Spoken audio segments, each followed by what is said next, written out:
తమ్ముడు ముఖ్యమంత్రి అయినాక మా అక్కల్ని అందరు నడుతున్న ఇక్కడ ఉన్న వాళ్ళని అక్కడ ఉన్న వాళ్ళని ఒక్క రూపాయి ఎవరన్నా అడిగినరా అక్క బస్సుల్లో మిమ్మల్ని ఎవడన్నా మిమ్మల్ని రూపాయి అడిగితే మీ తమ్ముడు ఫోటో చూపించురు గో మా తమ్ముడు ఈడు ఉన్నాడు పోయి మా రేవంత్ దగ్గర తీసుకోపోను రమ్మా మా కిరాయి పైసలు మా తమ్ముడు ఇస్తాడని ఇవాళ ఏడికి పోయినా మీకు ఉచితంగా బస్సులో పోయే ప్రయాణం మీ తమ్ముడు తెచ్చిండు కదా అక్క తెచ్చిండా లేదా స్వతంత్రం వచ్చినప్పటి నుంచి ఎప్పుడైనా ఆడబిడ్డలు ఆర్టీసీలో ఉచితంగా ప్రయాణం చేసిండ్రా ఇవాళ మా అక్కలకు ఉచిత ప్రయాణానికి 6,500 కోట్లు ఖర్చు పెట్టిన ఈ 18 నెలల ఇవాళ బస్సులో ఉచిత ప్రయాణమే కాదు ఆనాడు ఆర్టీసీకి ప్రైవేటు పెద్ద కంపెనీలు బస్సులు కొని కిరాయికి పెట్టి కోట్ల రూపాయలు వాళ్ళు సంపాదించుకుంటారు అరే నీ అమ్మ ఇట్లా కూడా సంపాదించుకునేది ఎందుకని ఇవాళ 1000 బస్సులు మా సంఘాలకు కొనిచ్చి ఆర్టీసీ కిరాయికి పెట్టినాం మా అక్కలందరూ ఇవాళ 1000 బస్సులకు యజమానులైనరు ఉచితంగా బస్సు ప్రయాణం కాదు 1000 బస్సులకు యజమానులై ఈ బస్సులు మావి అని మా ఆడబిడ్డలు ధైర్యంగా గుండె మీద చేసుకొని చెప్పేటట్టు ఇవాళ తీర్చిదిద్దిన మా అక్కల కోసం నేను కష్టపడుతున్నా ఎందుకంటే ఇంట్లో అక్క కష్టం నాకు తెలుసు అదేవిధంగా చంద్రశేఖరరావు ఆయన కొడుకు సెల్ఫీలు దిగుతారు సెల్ఫీ డబ్బాలు కొడతారు ఏడా కాంగ్రెస్ కట్టిన శిల్పారామం దగ్గర ఐటీ కంపెనీలు తెచ్చినా భూములు ఇచ్చినా అంటాడు నువ్వు ఐటీ కంపెనీలు తెచ్చి భూములు ఇచ్చినవో లేదో కానీ మా ఇందిరా మహిళా శక్తికి 100 కోట్ల రూపాయల భూమి హైటెక్ సిటీ పక్కన శిల్పారామాన్ని ఆనుకొని ఎకరాల కొద్ది భూమి ఇచ్చి 150 షాపులు తెరిపించి గ్రామాలల్లా తండాలల్లా గూడాలల్లా మా ఆడబిడ్డలు తయారు చేసిన వస్తువులు తిను బండారాలు ఇవాళ శిల్పారామం పక్కన ఈరోజు ప్రదర్శన పెట్టి ప్రపంచంతోనే మా ఆడబిడ్డలు పోటీ పడుతున్నారు మా అక్కలు మా చెల్లెళ్ళు తయారు చేసిన ఉత్పత్తి వస్తువులను భారత్ సమ్మిట్ ద్వారా 108 దేశాల నుంచి దిగ్గజాలను పిలిపిస్తే అక్కడికి వచ్చి మా అక్కలు చేసిన పనులను అన్ని చూసిరు ఇదే కాదు మొన్న జరిగిన ప్రపంచ సుందరి పోటీలు జరిగినాయి ప్రపంచంలోనే సుందర పోటీలు హైదరాబాద్లో జరిగితే 118 దేశాల నుంచి వచ్చిన వాళ్ళు అక్కడ స్టాల్స్ ఇందిరా మహిళా శక్తి స్టాల్స్ మా అక్కలు నిర్వహిస్తుంటే అక్కడికి వచ్చి 3 గంటలు ఉండి మా అక్కలు వ్యాపారం ఎట్లా చేస్తుర్రు మా అక్కలు వస్తువులు ఎట్లా ఉత్పత్తి చేస్తుర్రు ప్రపంచ దేశాల నుంచి వచ్చి చూసి మా అక్కల నుంచి నేర్చుకొని పోయినరు ఎన్నడన్నా చంద్రశేఖరరావు నువ్వు ఆలోచన చేసినవా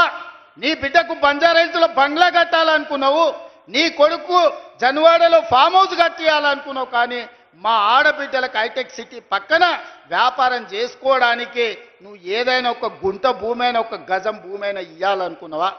3.5 ఎకరాలు నేను 100 కోట్ల రూపాయల భూమి మా అక్కలకిచ్చి 150 షాపులు కట్టి వాళ్ళు ఉత్పత్తి చేసే వస్తువులను అక్కడ ప్రపంచ దేశాలకు ఎగుమతి చేసే విధంగా ఇవాళ మా అక్కలను తీర్చిదిద్దే ప్రయత్నం చేస్తున్నా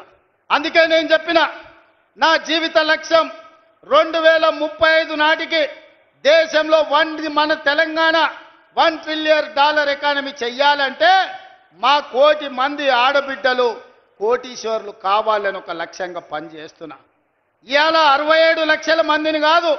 కోటి మంది ఆడబిడ్డల్ని సంఘాలలో చేరండి 1 కోటి మంది ఆడబిడ్డల్ని 10 ఏళ్ల కోటీశ్వర్లను చేసి మీరు కోటీశ్వరులమని గర్వంగా చెప్పుకోవడానికి ఇవాళ ప్రణాళికలు వేసి ప్రజాపాలనలో ఇందిరమ్మ రాజ్యంలో ఇవాళ మా అక్కలను కోటీశ్వరులను చేయాలని నేను చూస్తున్నా ఎన్నడన్నా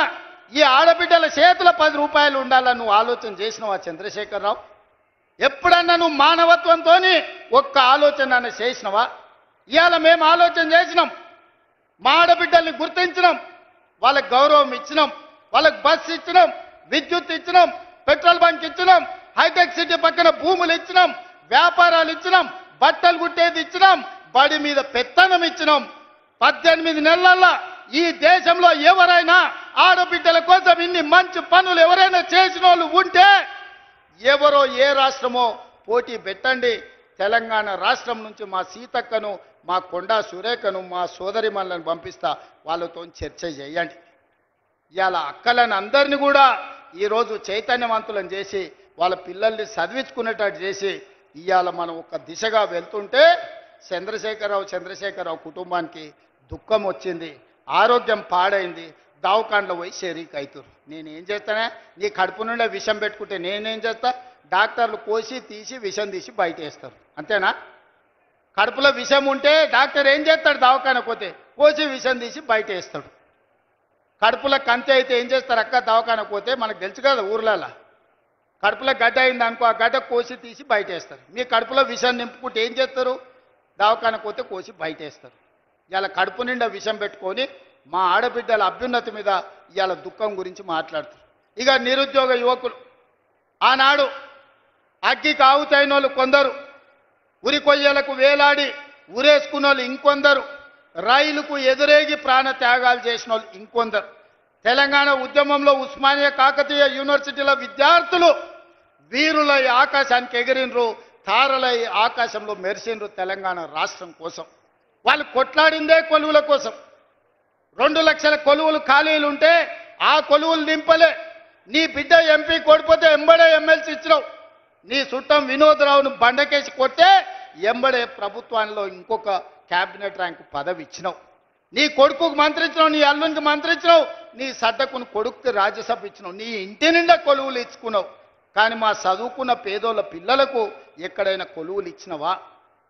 ప్రజాపాలన ఇందిరమ్మ రాజ్యంలో మొదటి సంవత్సరంలోనే 60,000 ప్రభుత్వ ఉద్యోగాలు నేనిచ్చిన. ఎల్బీ స్టేడియంలో లెక్క తప్పంటారని, తప్పుడు కూతలు కూస్తారని కుటుంబాలతో సహా ఉద్యోగాలు వచ్చిన పిల్లల్నే కాదు వాళ్ళ తల్లిదండ్రులను కూడా పిలిపించి ఎల్బీ స్టేడియంలో మేమెక్కడ ప్రమాణ స్వీకారం చేసినామో గక్కనే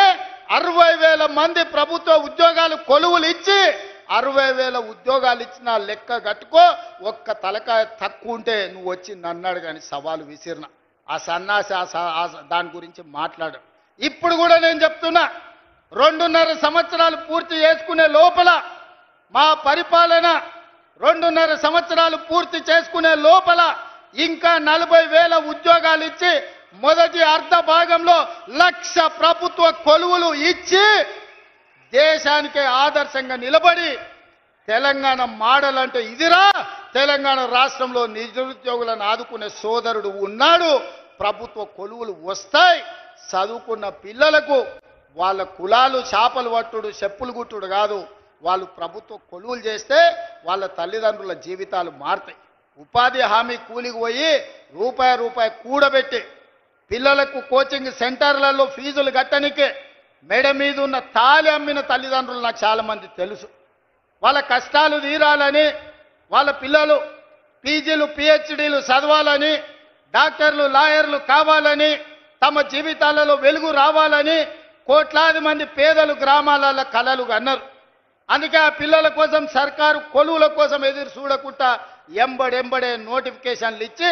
ఈరోజు ఉద్యోగాలు ఇస్తున్నాం. మధ్యలో కొంత ఆలస్యమైంది, ఎందుకంటే మా దామన్న సుప్రీంకోర్టు నుంచి ఆర్డర్ తెచ్చిండు. మాదిగా ఉపకులాల వర్గీకరణ జరగాలని సుప్రీంకోర్టు ఆదేశం ఇచ్చింది. నేను నోటిఫికేషన్లు ఇస్తే సమాజానికి నష్టం జరుగుతుందని మా సంపత్ కుమార్ చెప్పిండు. అయితే ఇది అమలు చేసి నోటిఫికేషన్ ఇస్తా 6 నెలలు ఆలస్యమైంది, మా మాదిగ సోదరులకు న్యాయం చేస్తా అని చెప్పి చట్టం చేసి ఇవాళ 1000 కొలువులు మళ్ళా నోటిఫికేషన్